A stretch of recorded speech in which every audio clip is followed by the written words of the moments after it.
Hello, Sticker Girl here from Clear Coat Window Tinting and Stickers. I'm going to show you guys how to install decals and stickers on your vehicle, or these steps could also be used for a wall decal. That way when I ship you out a sticker that you've ordered from me, you will know how to install it and what tools you need. So I'm doing some Jeep things here because I got a new Jeep. So I'm putting the Jurassic Park sticker on the front doors. I'm going to need to back up and show you the very first step.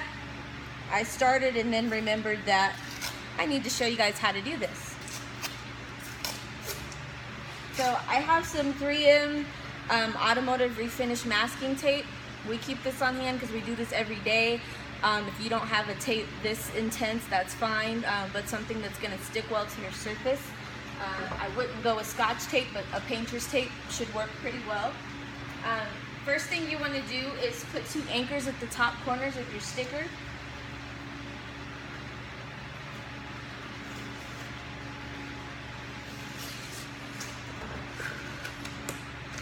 So when you start, you'll look like this. The purpose of these anchors is to find your center point and make sure that you are level, that your sticker's straight.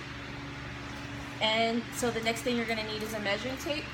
So the tricky thing about installing on vehicles is most vehicles aren't completely level. The tires in the front might be lower or vice versa. So you kind of want to measure from the ground and kind of find the difference between the ground angle and the car angle so that your sticker doesn't look way off compared to the slant of your vehicle. So what I did, I started my measurements from the ground and I found a straight point on the sticker. And I just kind of used my finger there to get past my rock slider there. And I'm at about 27 inches off the ground. And I did the same thing over here. And when it's perfect at 27 at both points, the sticker actually looks a little bit slanted because the vehicle isn't completely level. So from there, I found what was perfect according to level to the ground, and then I just kind of eyeballed it to get it right. If you're installing on a wall in your house, then it's going to be more specific to whatever you pick as your anchoring spot to make it straight. But on a vehicle where it's not straight, you get the idea. So then you need another piece of tape. There's a lot of ways you can do this. You could either anchor here in the center. You could anchor across this way. And some people will anchor all the way at the top. Anchoring at the top or on the side and not in the middle is a more advanced way to do your install, because then you have more of the sticker that you have to control as you're squeegeeing it down. So I'm going to show you the simple way, especially if you're ordering really big stickers from me. You're going to want to see the simple way.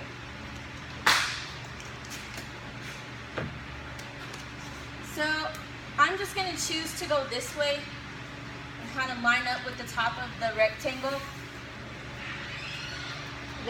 there in the design. If I had the option to go in between 2 major points of the design, I would, like right there, but my tape is too thick. And you'll see the reason why I said that once we get to the removing of the backing paper. So I make sure, so now this is the center anchor, and now that that is there, you remove the anchors you had there to get your sticker straight.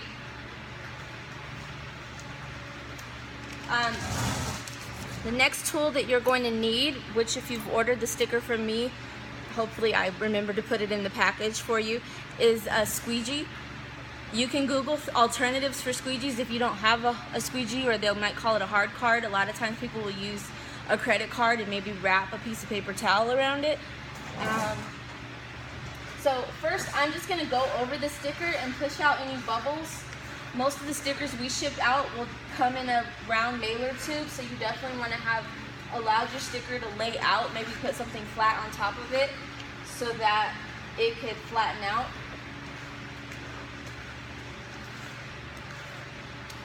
This tool, if you're not a professional sticker installer, you won't necessarily have it if I can find it.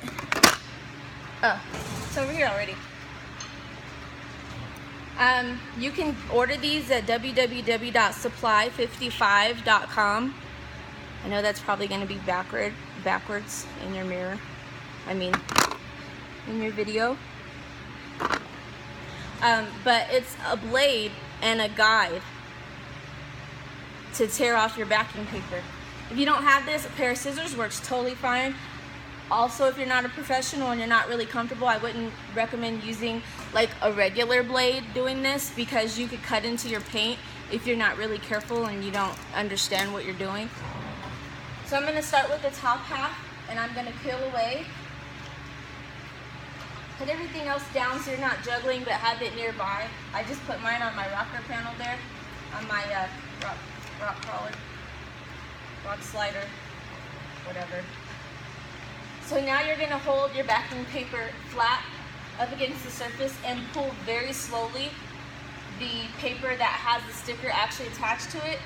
And the reason you're pulling slowly is because even though we just squeegeed it, you could still come across the issue where a part of the design wants to stick back here, and if you don't pay attention and you continue to pull, you're going to rip the sticker. I do that all the time. I'm able to recover from it and just push it back down even after there's a little tear, but if you have a big tear, then you're in trouble. So that's where when this handy tool comes in, this is where you would use your scissors. Don't worry about getting so close down there that you're struggling, because you really want this to be a clean cut, because if the paper's fraying a lot, like mine just did, I probably need a new blade. That fray will stick to the back of your sticker, and that'll be areas where your sticker won't be smooth. And of course, before any of this, you want to prep your area. Soap and water, maybe some rubbing alcohol, to make sure that there's no residue or dirt on your surface. So now I'm holding here, and I'm going to overlap my squeegees. I'm going to start in the middle and push really firmly and go across the entire sticker, back and forth. The most important step here to not have any bubbles in your install is that you're overlapping. I overlap each of my squeegees by a whole half a squeegee. That way I'm guaranteed not to have missed any spots, and that way it'll be a really clean install with no bubbles. Right here, I have a little bubble. I don't know if you can see that. It's because I wasn't pushing firmly enough, so I'm just going to go back over it before I even remove the transfer tape. Once you've removed the transfer tape and you try to push down on things, you can damage the sticker. That would be another good time to use a paper towel wrapped around your tool. Now you remove your middle anchor.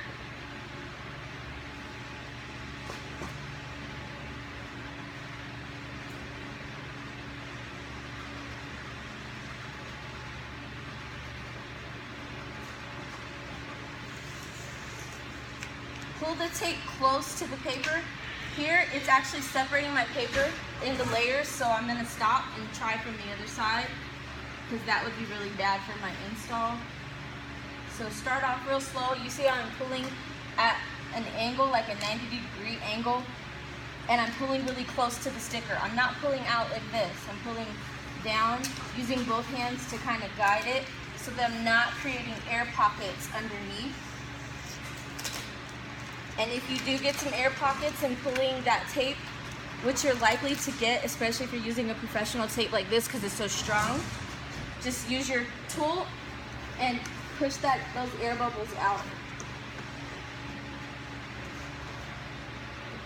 The trick to pushing out air bubbles is to push them to the nearest point of exit for the air. And now we just have the bottom half. And you want to make sure when you grab the paper to pull it away that you have the whole paper and not like shreds of it.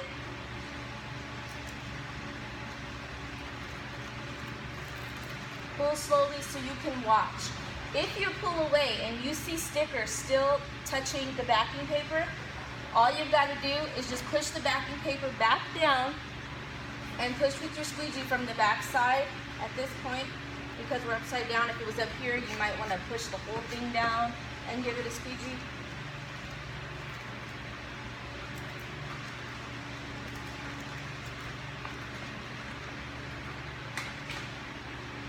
So this isn't something I would normally have to do right now, but I guess it's good to be able to show you guys.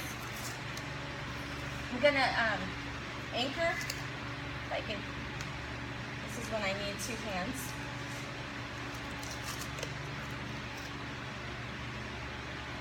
And my teeth don't tear.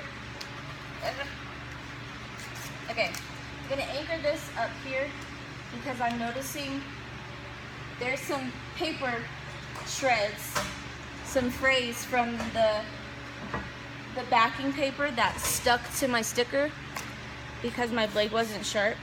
I'm going to use, this is a solution that's rubbing alcohol and water. The rubbing alcohol I poured to about here.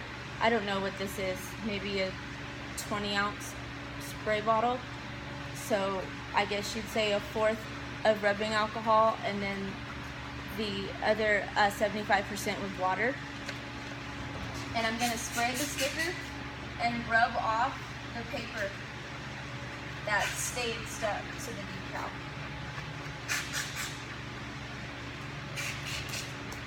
In the sticker business, we call this a stick solution. If this was soap and water, it'd be called a slip solution. And with really difficult stickers, we'll use these for our install so that you have more grace while you're laying your sticker and you can kind of move things around if you do have a mistake and then get things lined up perfectly. So because the paper's off of this, I'm safe to get this wet, so I don't need to dry the alcohol that's dripped down. It'll just allow it to stick and dry better. Now I'm holding this out.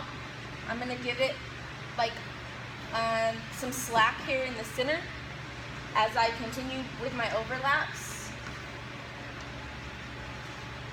This time I'm not only pushing out air, but I'm pushing out air and the alcohol water that I just sprayed. So I really got to make sure I overlap and then I'm really firm with my squeegees. And now I'm just going to squeegee down.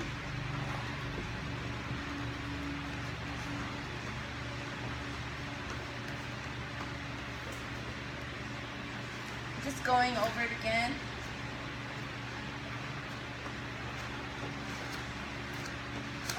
Now, the way that you pull off the transfer tape is also important because if you pull away at the wrong angle, you can still create air bubbles. So you want to pull at that same angle that we were pulling the tape in. And pull slowly because sometimes it will still stick to the transfer tape. And you want to be able to recover from that, push it back up, and then continue to remove.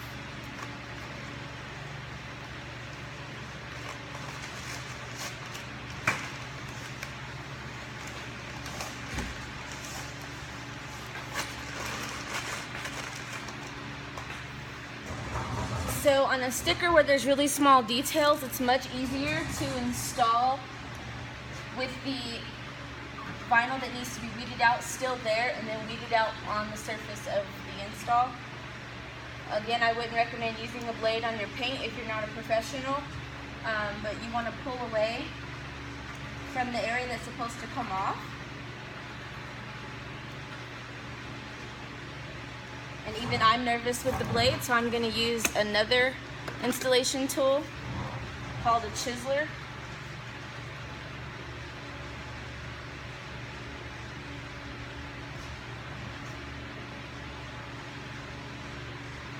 And because it's firmly installed, the part you don't want will come up, and the part you do want to stay down should stay down. But I'd still recommend moving slowly so that you can recover and push something back down if you need to.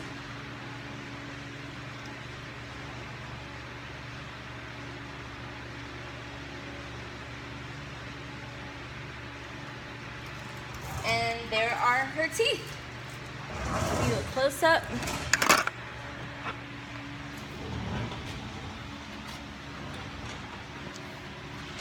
And you can see it's pretty clean with no bubbles. Really smooth install.